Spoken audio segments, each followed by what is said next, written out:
Dear students, welcome to part 2 tutorial of Discrete Mathematics. I am Dr. K. Anitha from Mathematics Department. First of all, I would like to convey my heartfelt thanks for subscribing our channel. In this part 2 tutorial, we are going to discuss about basics of inference theory. Inference theory is nothing but principles of reasoning. What are the rules for inference? Mathematical logic is often used for logical proof or valid arguments that determines the truth values of mathematical statements. An argument is a sequence of statements. The last statement is a conclusion and all its preceding statements are called a premises or hypothesis. A valid argument is one where the conclusion follows from the truth values of the premises. Structure of an argument. Argument is a sequence of statements called premises which end with the conclusion. If P1 to Pn or set of premises implies Q is tautology, then argument termed as valid, otherwise invalid. Basically, mathematical proof or valid arguments. These are some of the applications of proof. An exercise in clear communication of logical arguments in any area of study. We can extend our logical arguments in any domain. Theorem proving has applications in program verification, computer security, automated reasoning system, etc. Rules of inference gives logical patterns for deriving valid deductions. A proof demonstrates that if the premises are true, then conclusion is true. These are the packages that support discrete mathematics. Mathematica 7, it is combinatorial package. You can download this software from this link.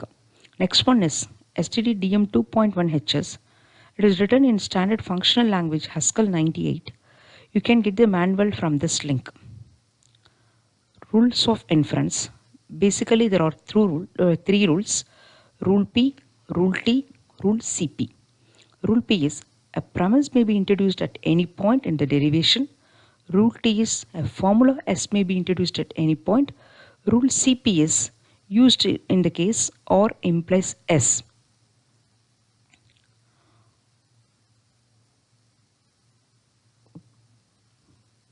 For giving the proof in inference theory, we are applying some implication rules I1 to I9 named as modus ponens, modus tollens, etc. In modus ponens, P and P implies Q gives Q, whereas in modus tollens, negation Q and P implies Q is negation P. In disjunctive syllogism, negation P and P or Q is Q, whereas in chain rule, P implies Q, Q implies R is nothing but P implies R. Simplification rule states that P, Q implies P and Q implies P, Q. In addition rule, P, Q implies P or Q. In equivalence rule, P and negation Q equivalent to negation of P implies Q. In resolution rule, P or Q and negation P or implies P implies R. So by using these 9 implication rules, we can give the conclusion for whether the given set of premises are consistent or not. Example 1.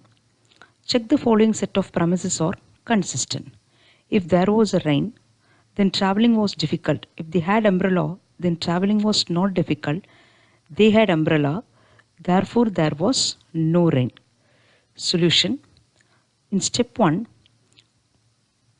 we have to introduce prepositions based on the above statements. Here I have introduced P, Q, or 3 preposition. In P, there was rain. Q, traveling was difficult, or they had umbrella. By using these 3 prepositions, let me introduce the premises for the above statements. First one, if there was a rain, then traveling was difficult. If there was a rain, then traveling was difficult. If P implies Q, P implies Q. Second one, if they had umbrella, then traveling was not difficult. If they had umbrella, traveling was not difficult, or implies negation Q. They had umbrella, or therefore there was no rain. This is our conclusion part. Therefore there was no rain. Now our claim is therefore there was no rain, that is negation P. By using the implication rules, we can give the proof for the above premises.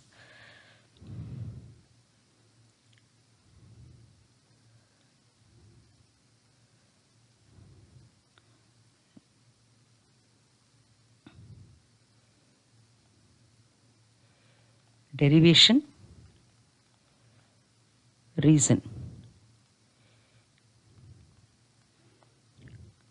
First, let me consider third premise or. So considering the premises is rule P. Taking the premises is rule P. Second, let me take or implies negation Q. Or implies negation Q, which is also rule P. Now we can combine or and or implies negation Q by using I1 mod spoons. P comma P implies Q is nothing but Q. Here or comma or implies Q is or implies negation Q is negation Q.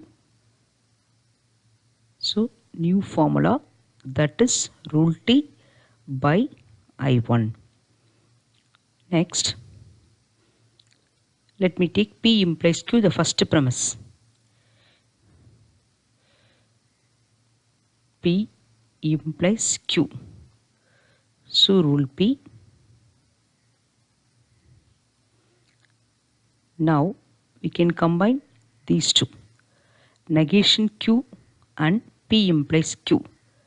So the combination of these two statements is modest tolerance. Negation Q comma P implies Q is negation P. Negation P, rule T by I2. This is our conclusion part. Conclusion.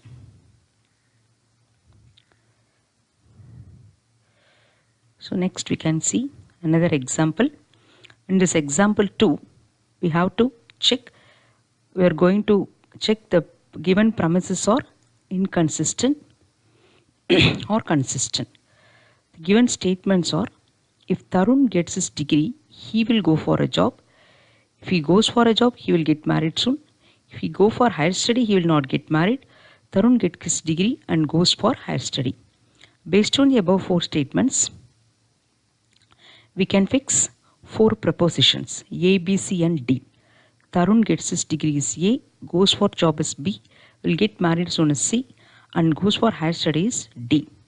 So the premises for first statement, if Tarun gets his degree, he will go for a job. So A implies B. First premise is A implies B. Second one, he goes for a job, he will get married soon. He goes for a job, he will get married soon. B implies C. And third one, goes for higher study, he will not get married. Goes for higher study, D implies he will not get married soon. So D implies negation C. And final one, gets his degree and goes for higher study. Tarun gets his degree A, goes for higher study D. So A and D. But we have to prove that the set of premises are inconsistent. Hence our conclusion part should be false. So you can see the proof.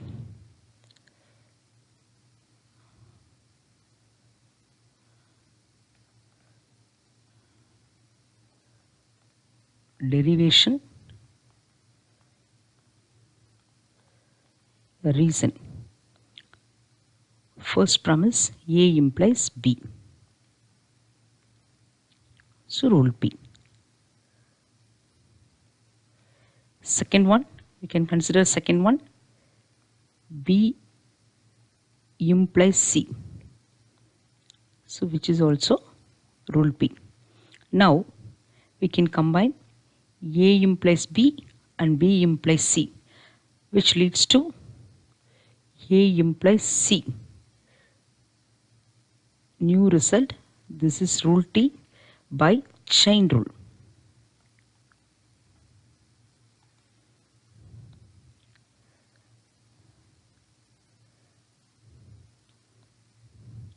Next, I'm going to consider third premise, D implies negation C. D implies negation C.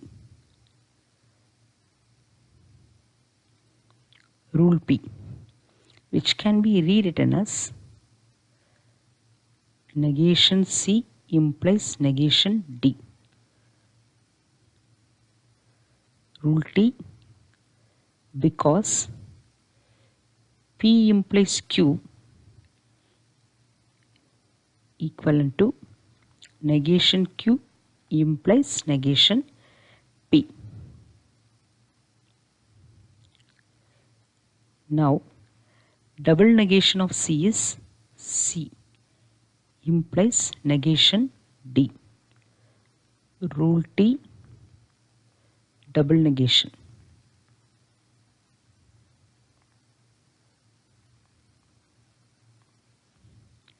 Next, A implies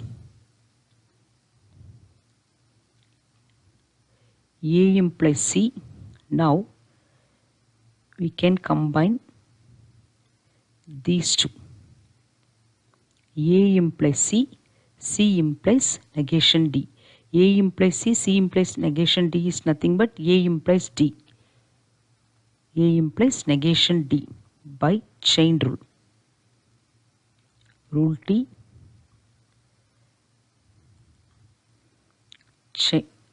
rule T, chain rule.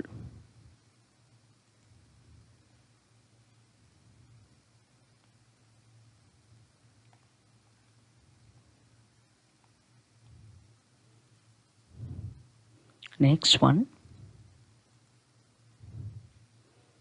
we can write the above statement as negation A or negation D. Rule T, since P implies Q is nothing but negation P or Q. By De Morgan's law, it will be turned as A and D. Rule T, De Morgan's.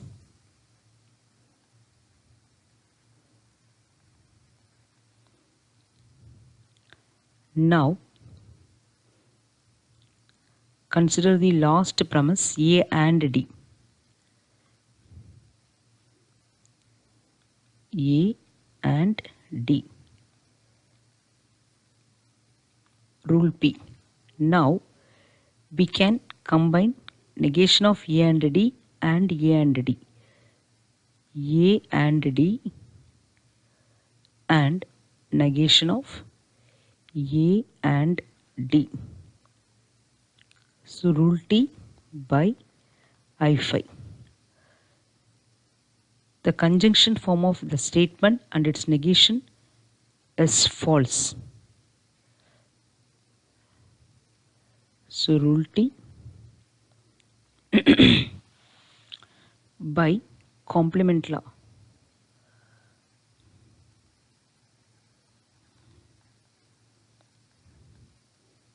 Hence the proof false.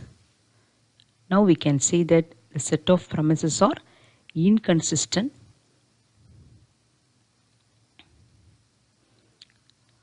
Next one, the application of rule CP.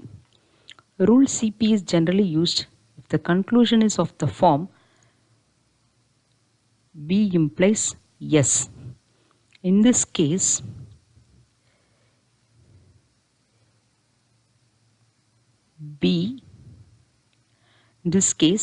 we can introduce the assumed premise or additional premise B. Our conclusion part is C. Our conclusion part should be C. This is the usage of rule CP. So the third example gives the usage of rule CP. In example 3, we have to show that P implies S can be derived from the following premises.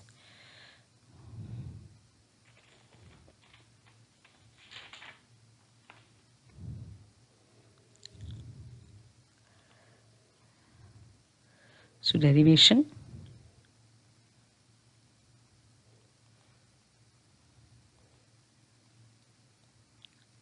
reason.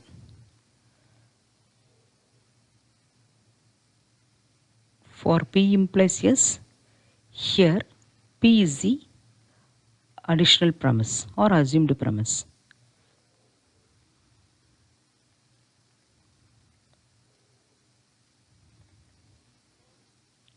So P assumed premise.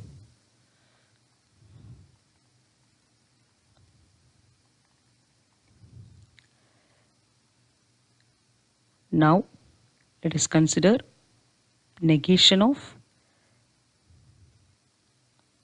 P or Q. So this is rule P. Negation P or Q can be written as P implies Q. Rule T. Since P implies Q is negation P or Q. Now we can connect P and P implies Q is Q by I1. Rule T by I1. Now let me take second premise, negation Q or R. Rule P. So similarly, negation Q or R is Q implies R. Rule T. So Q implies Q or R is R.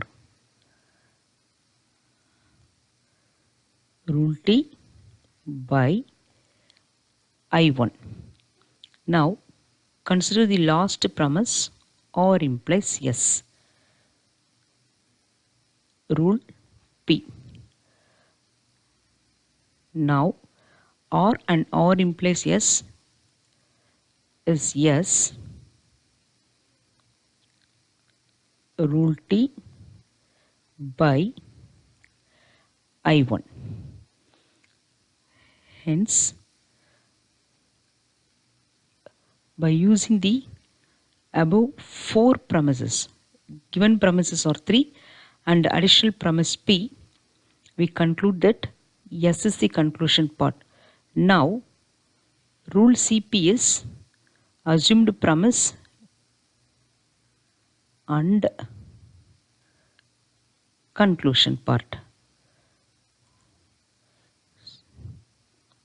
P implies S, which is rule CP, hence the proof. Dear students, we hope that tutorial part 2 will be useful for you.